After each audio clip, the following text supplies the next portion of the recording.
Stay tuned for today's episode of Breaking the Biz, an informative podcast where we dive into the world of entertainment by interviewing seasoned professionals who have made their mark in the industry.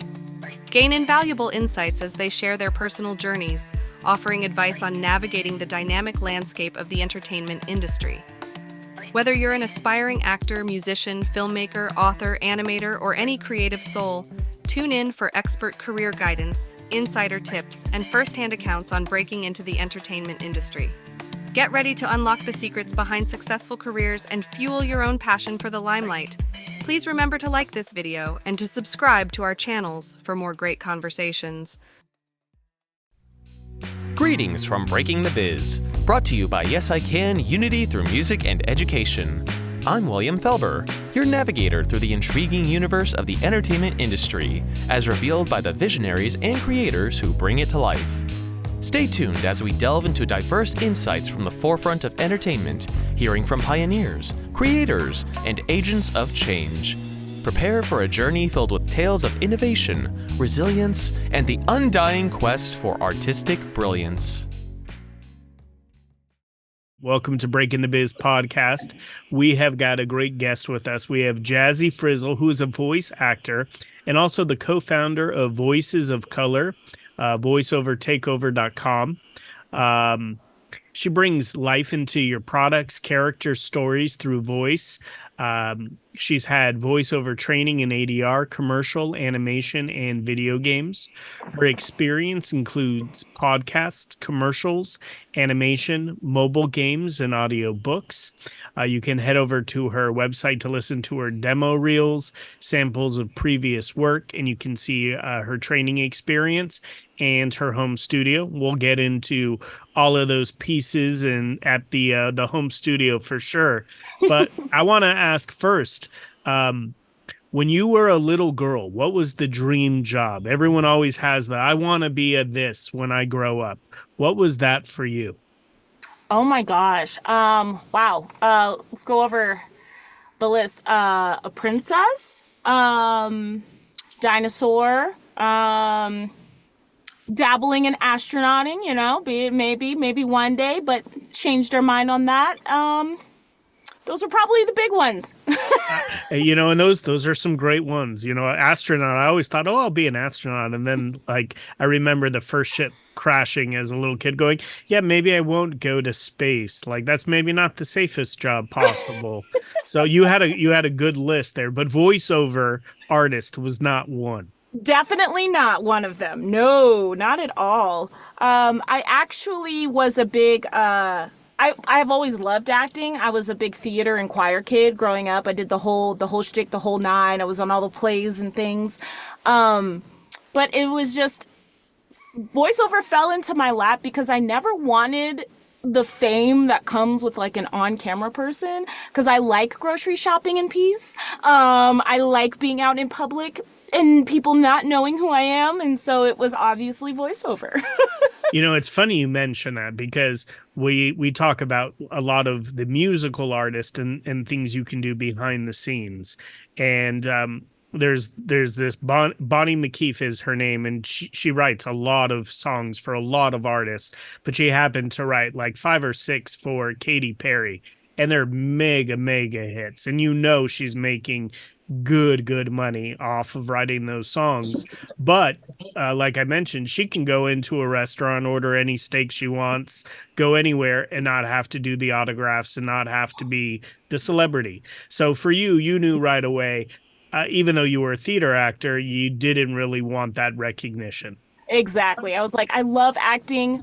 I don't like the stuff that comes with acting. Absolutely. That's a price I'm not willing to pay. and that makes total sense. So talk me through, you did theater in high school, I'm gathering. What did you do? You mentioned how voiceover kind of fell into your lap. Talk me through how voiceover fell into your lap. So voiceover was one of those things that I didn't realize it was a job until one day it just hit me in the face. Oh my gosh, somebody voiced that commercial. Oh my gosh, I know I'm obsessed with animation and all these movies. somebody voice these. It was one of those things that I never really thought about. And I was, at the time I was working at a hospital. I was doing case management at a hospital. I was part of an improv group here in Colorado. I'm located in Colorado. And I was part of an improv group here.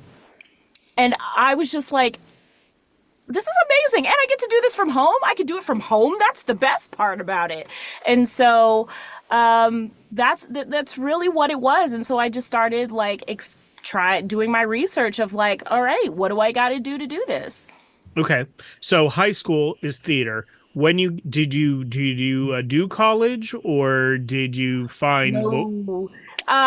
This is my personal philosophy. and it's not for everyone, so it's not go for ahead. everybody at all. And for myself, if I were to go to college, it would have been for like, theater or something in the arts. And I couldn't let myself justify having to take a math class for a theater major. And I was like, you're not going to pay for that, so don't do that. So that was my life. Makes total sense. I understand that. That's part of the hook. You can do these things that you want to do, but you have to do some of these other classes. And it's interesting. You mentioned you would have majored in theater, and we've had many guest speakers who have shared. It's usually the way they found out exactly what they want to do is by experiencing certain things and going, that's not the job that I want. Mm-hmm. And if you did go the college route, you would have done theater, and who knows if you would have been exposed to voiceover, because obviously you can do voiceover without a degree.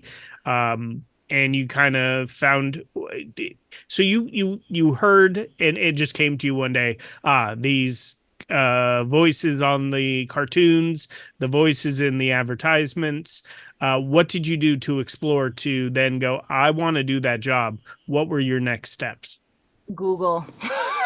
Google, it's your best friend. Google the YouTube videos. It's amazing how many free resources are out there. Again, Google will be your best friend. I found Crispin Freeman's podcast. There was a simple D. Bradley Baker's website, iwannabeavoiceactor.com.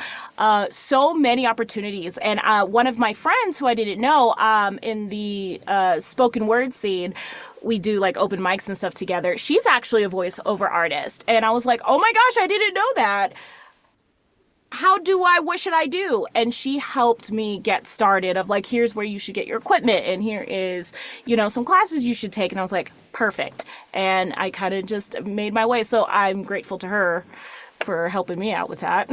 Okay. So we could call her a mentor, so to speak. Like, yes. It's very important to have those people who can lead us down the right road, yes. Be a catalyst and lift you up in the right direction. Sometimes there's many different roads you can take. Some lead the same way, some lead in different directions. Mm-hmm. So she kind of pointed you in the right direction as far as equipment goes and classes. Mm-hmm. Talk me through the process of classes, how many classes you took. Give me all that. At the end of the day, voice acting is acting.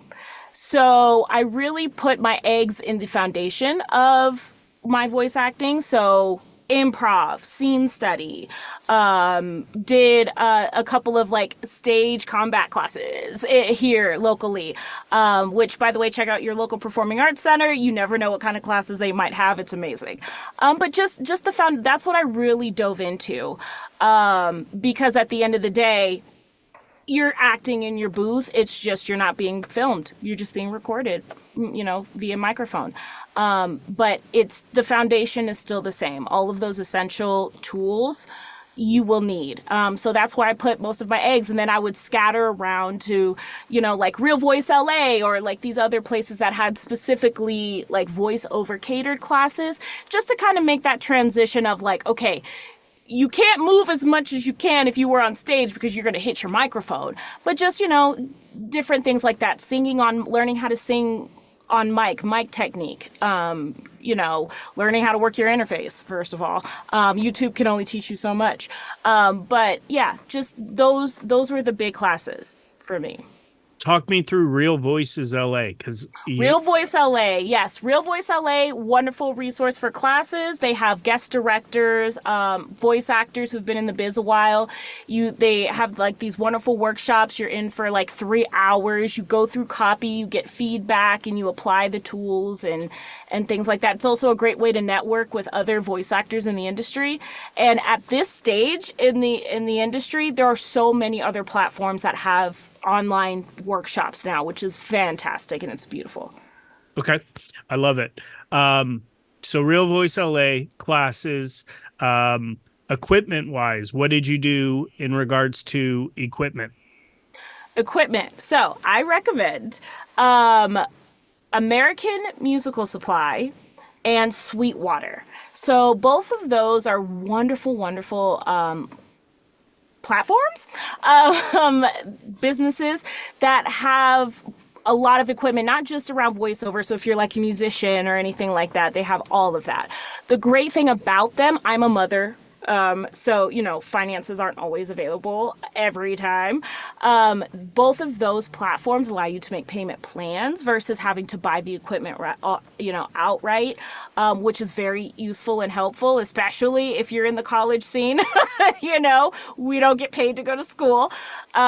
So it works out and it's beautiful. And they even have like little starter bundles. So you don't have to necessarily like, okay, I'm going to buy my microphone and I'm going to buy an interface. They have nice little starter bundles that comes with like the pop filter and the microphone and the interface and everything just all together for a very affordable price. So it's a great place to start, because it's important to remember it doesn't matter how much your equipment costs if you don't know how to use it and if your space isn't treated correctly. So at the end of the day, you can start off with a little $200 or $100 mic and it is okay. Okay, and it's great advice, right? Obviously, you don't want to get the best equipment right out the gate. You want to invest in it. You want to work on your craft.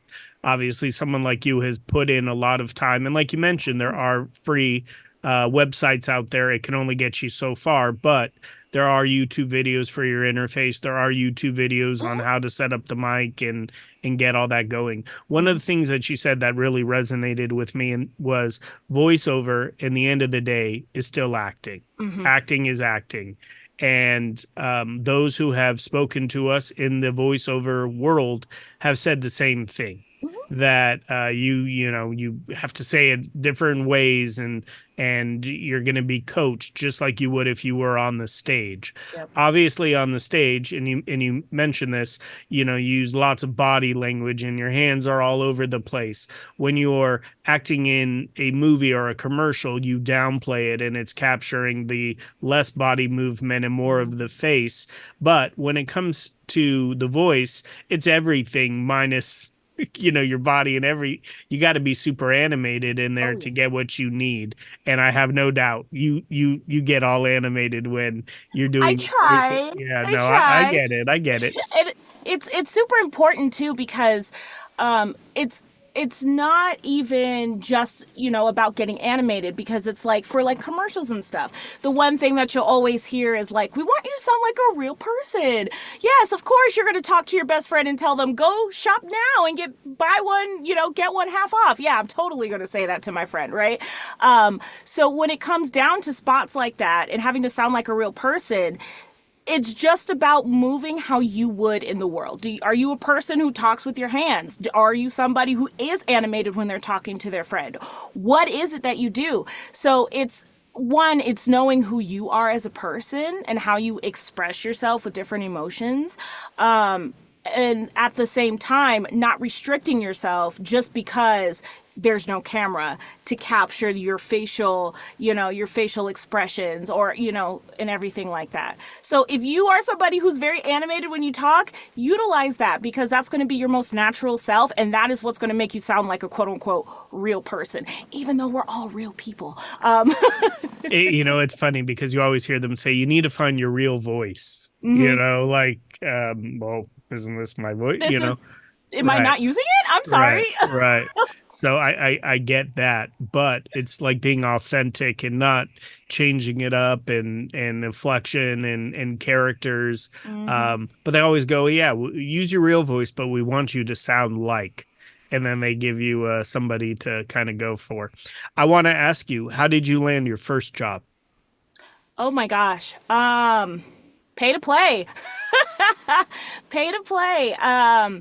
Well, that was my first official job. My first job, this is always a great story I love to tell, was one of my friends. He was working on this. It was this older woman. She was retired and she had a business on the side where she would just dog sit people's animals, and she had a little Facebook page. And my friend who works in production, he was putting together her Facebook video for like, hey, you could get these services. And he was like, hey, could you do the voiceover for it? And I was like, of course I can. That's totally fine. So I got paid a couple $100 to voice her video advertising her puppy services, and that was that. Okay. So that's the first job. And again, it comes from saying yes. Yes. We always have guests who tell us in the entertainment sector, you always say yes to opportunities, paid, not paid, because it leads you to a networking opportunity. It's a networking opportunity, but you never know what work is going to come from it. So in this case, they ask you, will you do the voiceover? You say, of course, no problem. Love to. Get a few $100 and you knock it out. Yes, And you add that obviously to the resume, to the website. oh What yeah, comes? it's something you can share. It's something you can be like, "Hey guys, I do this now. Hi, I do voiceover. Check this out. This is what I sound like. It's great." Just because in the meantime, like, yes, there's a point in your career where having a demo is important, but it's not something that you need straight out the gate. Just record a couple of samples at home and pop them up so people can know what you sound like. That's at the end. That's what's important. What do you sound like? Like, it's great. Usually actors, they're like, they have to have these fancy headshots and, hey, what do you look like this and things like that. But they need to know what you sound like as a voice actor. And so a demo, sure, it's important later, but it's not the end all be all. So just record a couple samples. Just make sure somebody can hear your voice somewhere. Okay.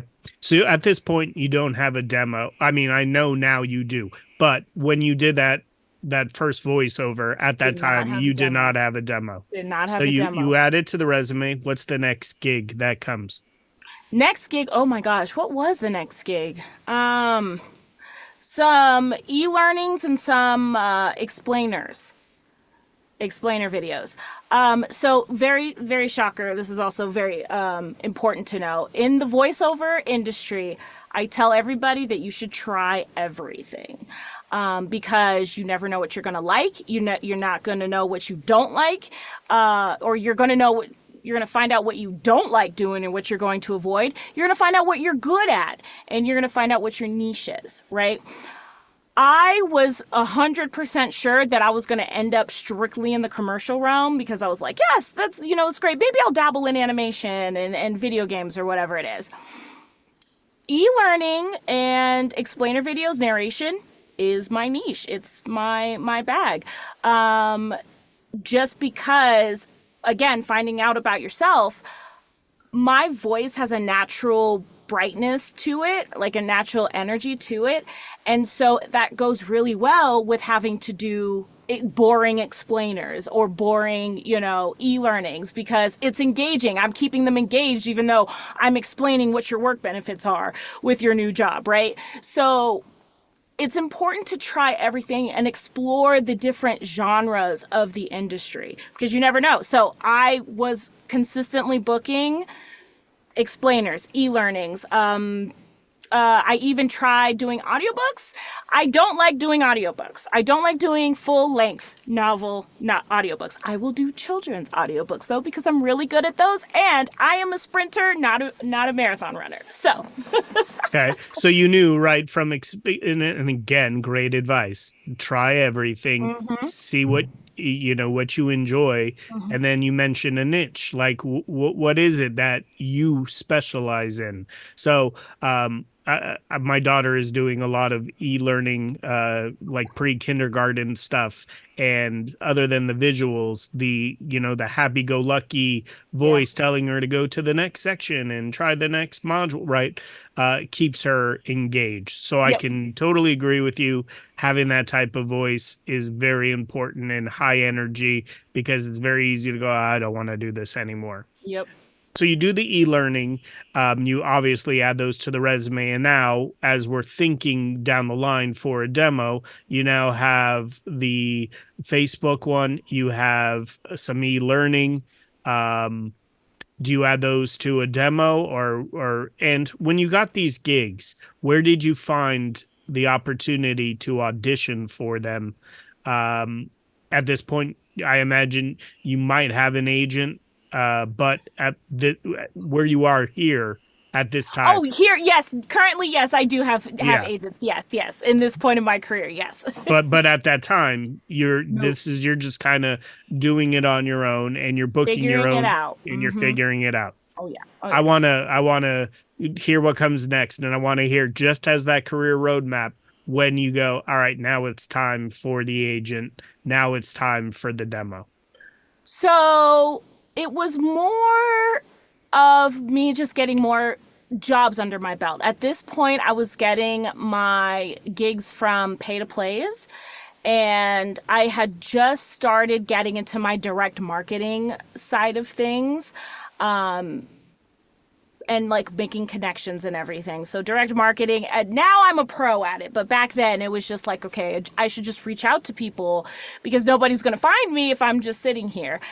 So created a website, put up some samples that I've done, like, the little commercial I did, a couple of samples.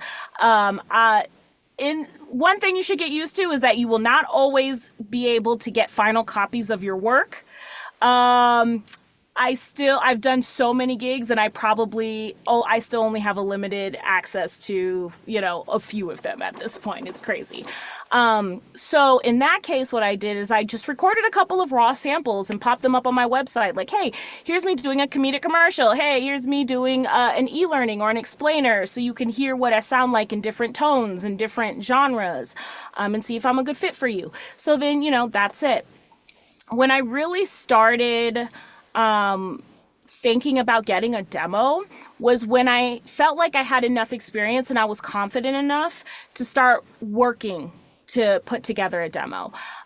So demos ideally you should work with a coach or work with a demo producer so that they can write scripts tailored to you or personalized to you and your style and what you're good at, what you want to do.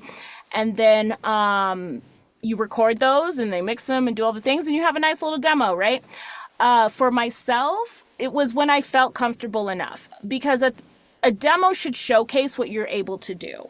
But also keep in mind, your first demo is not going to be your last demo. It's just, you're going to update that every few years because you're going to learn new things.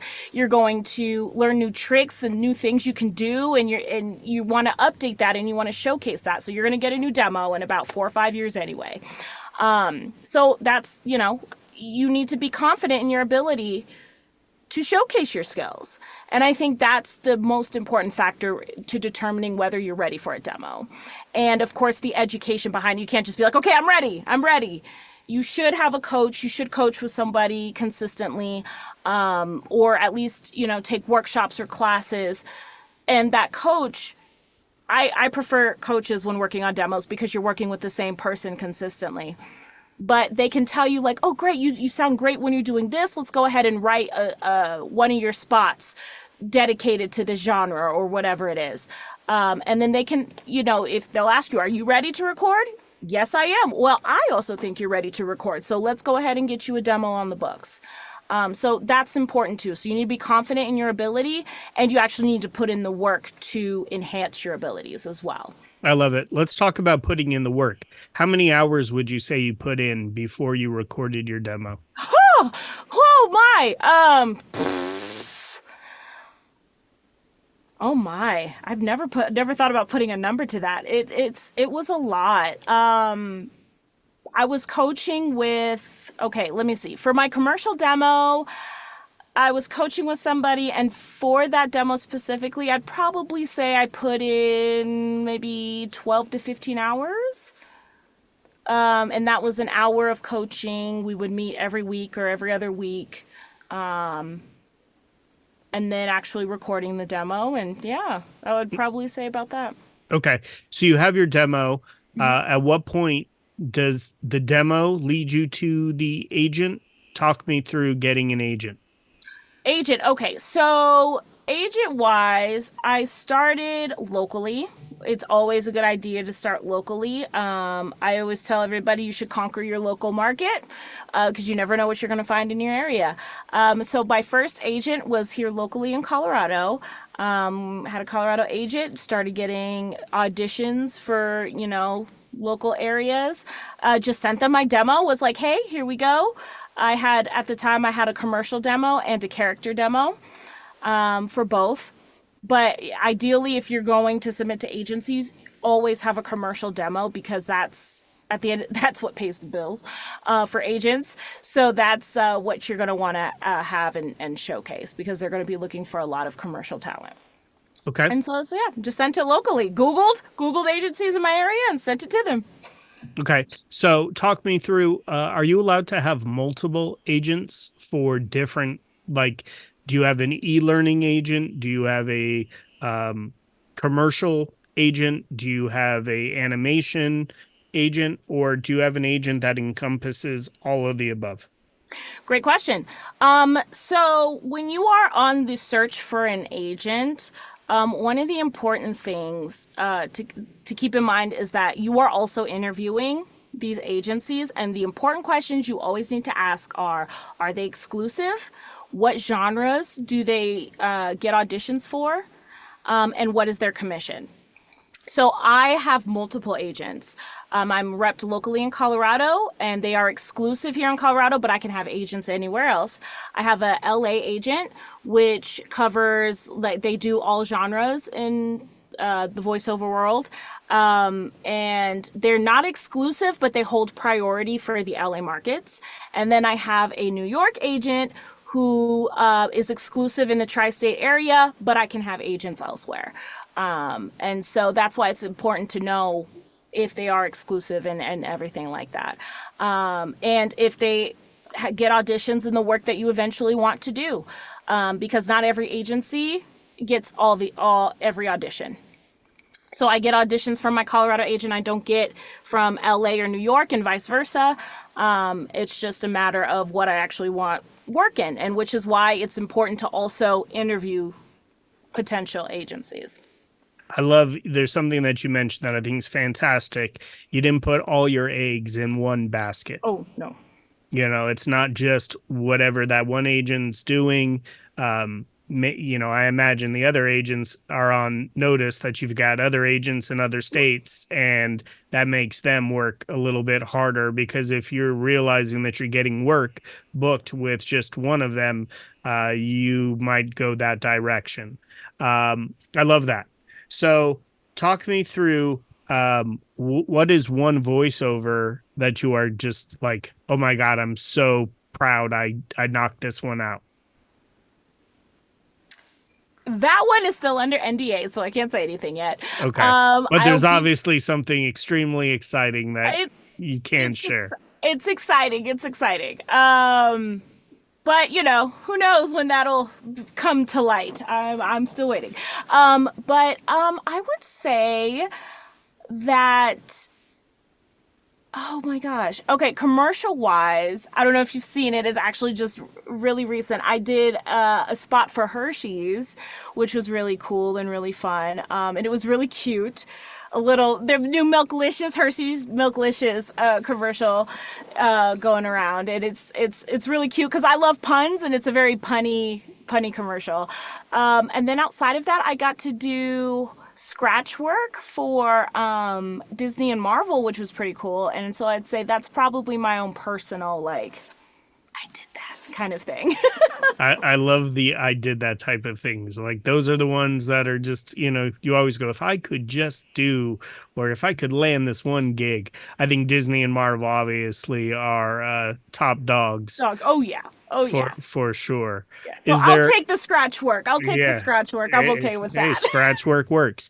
Can you explain to our listeners what scratch work, what that looks like? Of course. So scratch work in the animation world, you have like anime where you dub over, another language, or you translate it to another language and you dub in the new language. For prelay animation, what it is that they usually do the acting first, and then they draw and animate those characters in the show after they do the voiceover. So scratch work is usually they'll hire a voice actor to kind of like hold the spot for the eventual chosen voice actor. So if it was like, let me try and think.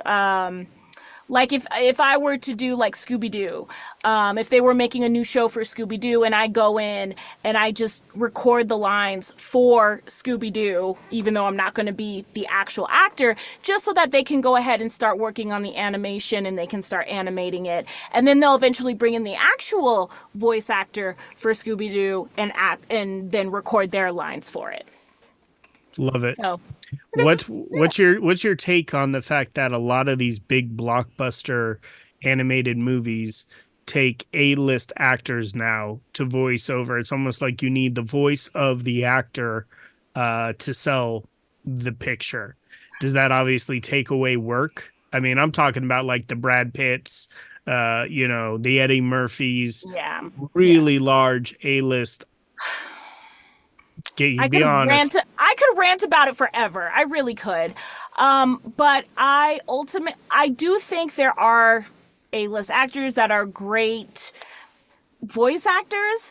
I just don't think it's really that important a name sells a movie, because I have children and I will go see kids movies, because I want to see them, not because so-and-so or this A-list celebrity is voicing a character. Like, good for you, but the story seems great. That's why I'm going to watch it. And my kids won't know Eddie Murphy from Brad Pitt. They're not going to be like, okay, great. Like, yeah, Mom, Eddie Murphy, let's go see it. Or Brad Pitt, let's go see it. They don't know. All they know is it's a movie with characters that looks like they want to see, right? That's why I don't think it's that important that celebrities be in these movies. It's also, you don't want to say it. You're right. You don't really want to say it. But not all actors make good voice actors, because there is a transition that you have to think about. There is no camera, and you can really find out which actors rely on the camera for their acting abilities, or to portray, or put emotion out there. It's like, oh, we can tell you're obviously sad because we see the tears on the screen. Now can you translate that to just being behind a microphone? So there is a specific skill that goes into doing just voiceover that I don't think every actor has, and that can take away from the quality of a movie celebrity wise. So those are my general thoughts on it. And no, it's totally true. I didn't think about it that way. Obviously, kids don't realize what actor, if it's Will Ferrell, voicing over the character, that's not drawing them. It's the animation and the movie itself. Mm-hmm. Obviously, studios are looking for a slam dunk to make sure that they're getting, and as you were talking, it made me think maybe the Will Smith and those other, A-list voiceover artists are to bring in the parents. In your case, you're saying, I just want to see a good kids movie, but there's got to be a reason why the studios are paying an exorbitant amount of money to have those individuals be the voices. Yep. I want to go ahead. I was going to say, it kind of sucks too, because at the end of the day, voiceover, unfortunately, if you're just a voice artist, you won't make as much as the A-list celebrities that happen to do voiceover.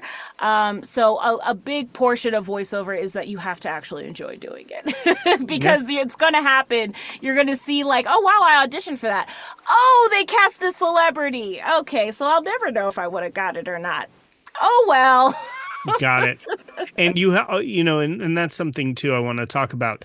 Um, I imagine in a perfect world, you book, many of the auditions that you're going on, but I know how competitive it is, and it's not like you just land every single job. Oh How no. do you deal with constructive criticism, and how do you deal with rejection?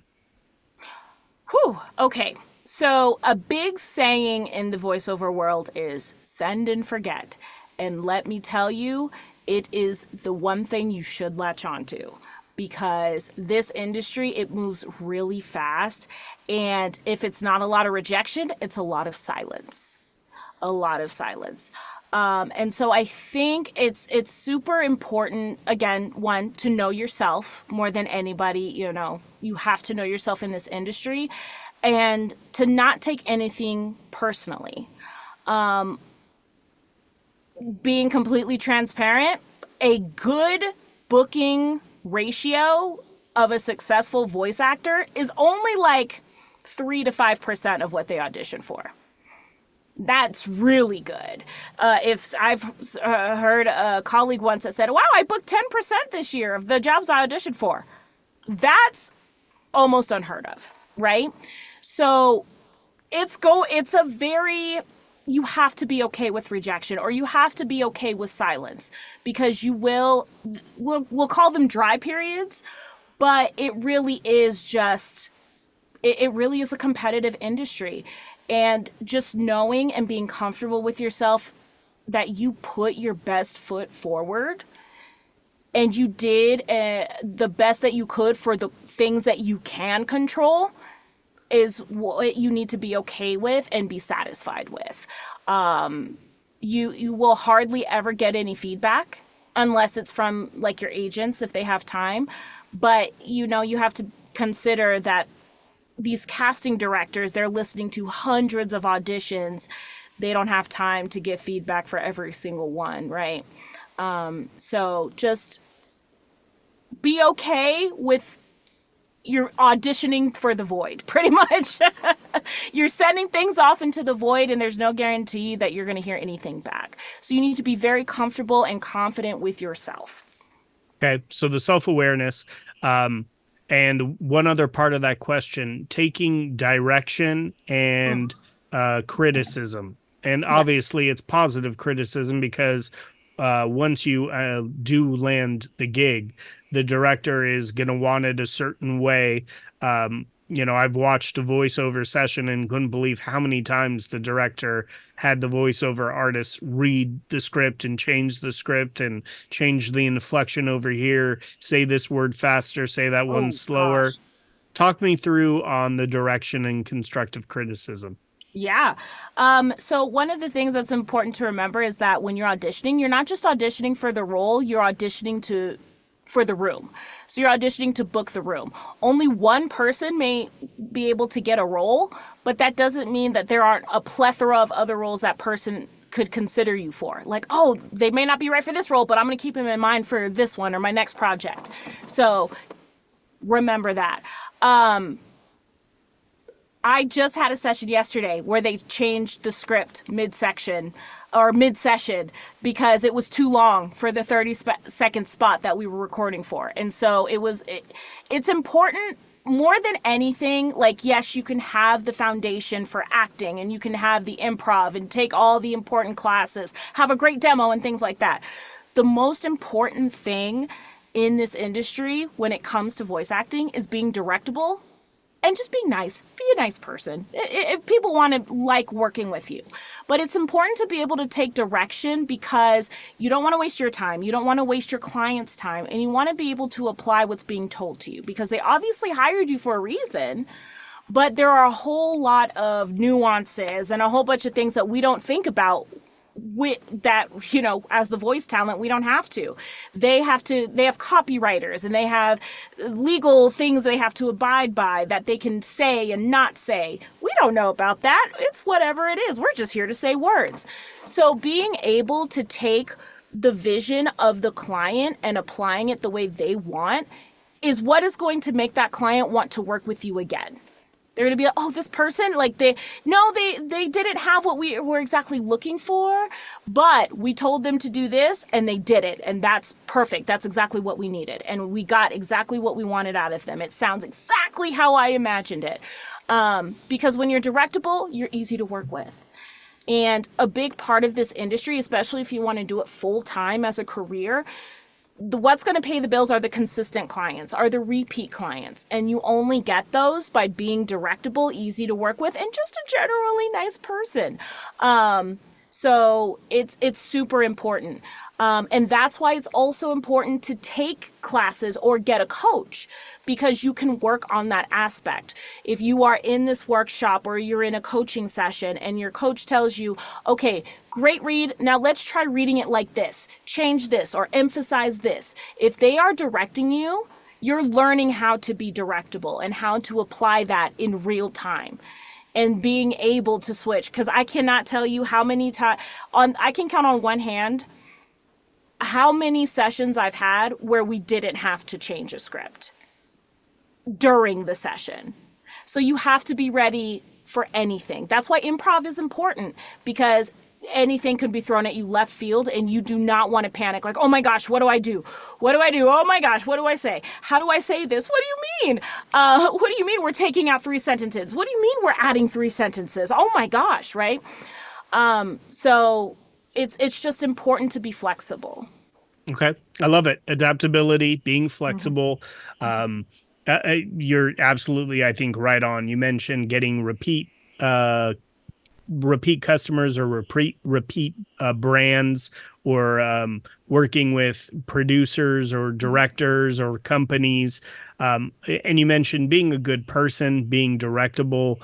Those are all important qualities that are going to get you that job again. So I love how you pointed that out. Was there ever a gig that you got? You mentioned, sometimes you go and you read for a part, and that casting person might not see you for the job you're reading for, but might have something else that they're working on, or know something where they're like, oh my God, your voice would be perfect for this other opportunity. Can you talk us through a time where that happened to you? Yes. So I actually, it still happens to this day, which is a wonderful thing, and I appreciate everybody. In the commercial realm, the commercial auditions, you'll see way more of those, and they move a lot quicker than like animation or video game auditions. And so I remember the first time with this specific casting director, I got shortlisted. And got a call back. So I didn't book the job, but a couple of weeks later, they requested me to audition for something specific because they thought that I would be perfect for it, and I booked it. And then, so now I do have some casting directors that I still haven't booked with yet, which is amazing, but they specifically request me to audition for some things because they think it'll be a good fit.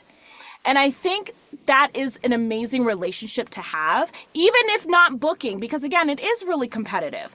But for me to be considered or be at the top of mind of somebody for an audition is an amazing thing. I'm like, okay, I'm doing something right. Because again, you can only control what you have power over. And that's me sending in a good audition, recording and just making sure that I'm on my P's and Q's, right? I can't make the client choose me, but I can be good enough that this casting director can send an audition my way or request that I audition for the project. So if I make sure I'm on top of everything, the casting director can rely on me. I built a good relationship with that. They know I'm going to turn in a good audition. If they request I read for something, and then they can send it on to the client. Whether the client chooses me or not is not on me or the casting director. But that's a great relationship to have and a great opportunity. And yeah, so whenever they're like, hey, so-and-so's requested you for this audition, I'm like, I love it. Thanks. All right, I'll do my best. I love that. So you got Colorado, you got LA, you got New York. So you must be getting a lot of opportunities. With every opportunity, with regular acting, you got to go in there and you got to show your face and you got to read the lines. With voiceover, you have to do the recording on your own and submit it. And I imagine you can do all your own editing, the interface, and recording and sending out the proper files. How do you find the balance in time with family, being a mom, and then being able to find the time to do all of your recordings and getting those out by deadlines? So I have a wonderful support system, which I think with any career is super important. Is just having a great support system, whether it be a partner. My husband is wonderful. Whether it be family, my parents, in-laws are great. So I think it comes down to your support system at the end of the day. My husband watches the kids. I'm like, hey, I have a session today. You know, if you guys if you want to go do something, or just be quiet in the house, that's okay. That's fine too. Whatever it is. Or if he's working, be like, hey, Mom, are you available to watch kids while I do this? Great. Awesome. Great. So a support system is I think is key. And again, not just with voiceover, just any career in your life.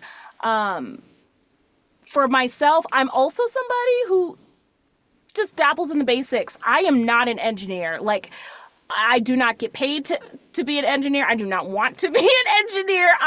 The learning curve for me with tech is a little steep, and so I try to avoid that as much as possible. But I know enough that I'm successful with it. So, like with my auditions, when I started off, I was the kind of person that would spend an hour per audition, and I had to cut. That was a habit I had to cut, because you don't get paid to audition. Right? You don't get paid to audition. So I had to impose rules on myself of like, okay, you can only record 3 takes max, and you can only edit out any annoying breaths or any loud noises. That's really much it, right? So I leave in my natural breaths. It turns out casting directors don't care, because they know you have to breathe. So if you just leave in your natural breathing, that's totally fine. If you're at the end of a sentence, you go ahead and cut that out, okay? They don't need to hear that. But if it's just you regularly breathing, it's fine. Leave it in. I don't cut those out anymore. So that's time that I don't have to take to edit those out now. Basic MP3 presetting my stuff. My gain, on my interface, I have little sticky notes that I have marked for, okay, if you're yelling, this is where you need to have your gain. If you are regular, this is where you need to have it. If you're whispering, this is where you need to have it. So that if I'm in a session, or even if I'm auditioning and I'm like, okay, looking at the script, oh, they yell halfway in this, I can just turn it real quick to that without having to mess up anything or peak or whatever it is. So I don't have to do less editing in post. So it's just little tricks like that of making it as easy for yourself as possible, because again, you're not getting paid to audition, and unfortunately, auditioning is the job. Yeah, no, it makes total sense. Is there a mantra that you say or you catch yourself saying daily that keeps you in a positive mindset? Send and forget. You know, I love that one, right? Send and forget, especially for voiceover. It's it's perfect. It's kind of very similar to don't call us, we'll call you. Exactly. No news is good news. Yeah.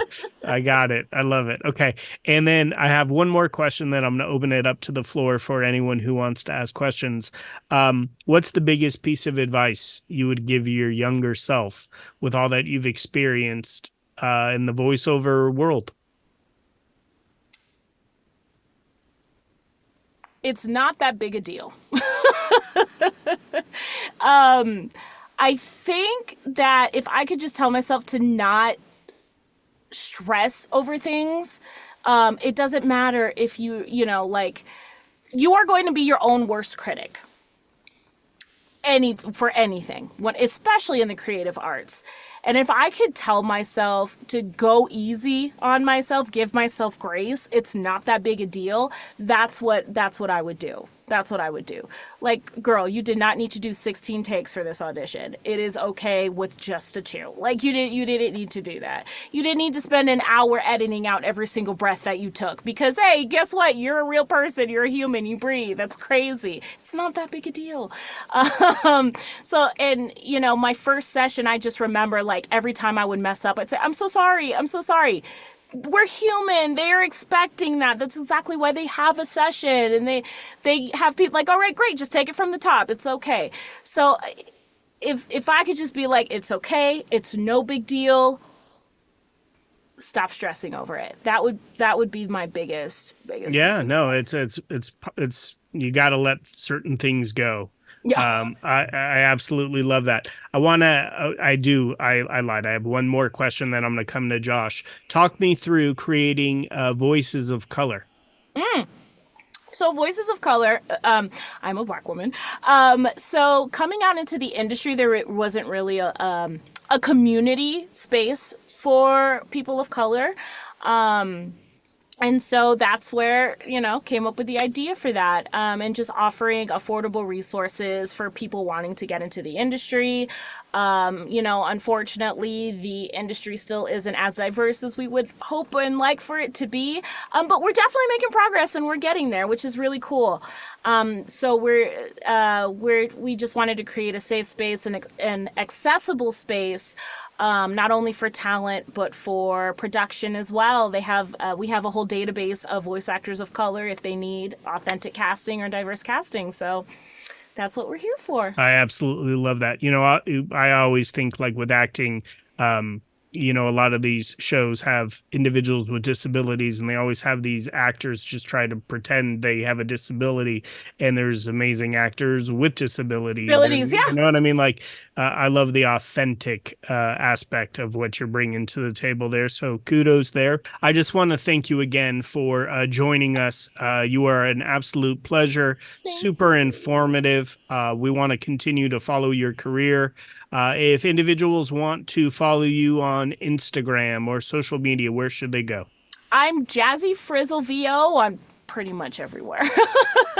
There it is. Well, Jazzy, I want to thank you again.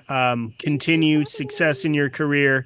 Thank you. And if there are others that you think we should be speaking with, please send them our way. Ooh, wow. And we'll network that way, and we'll pass the love. I on that appreciate note, you all. yes, Thank you are you. amazing. Have a great rest of your evening. You too, everyone. Thank you. Bye, everyone. As we conclude another enriching episode, we hope you found inspiration in the stories shared today. Let's take a moment to honor Yes I Can's role in bringing Breaking the Biz to life. Yes I Can's commitment to empowering young people with disabilities through education, advocacy, and mentorship shines brightly, paving paths of opportunity and dialogue.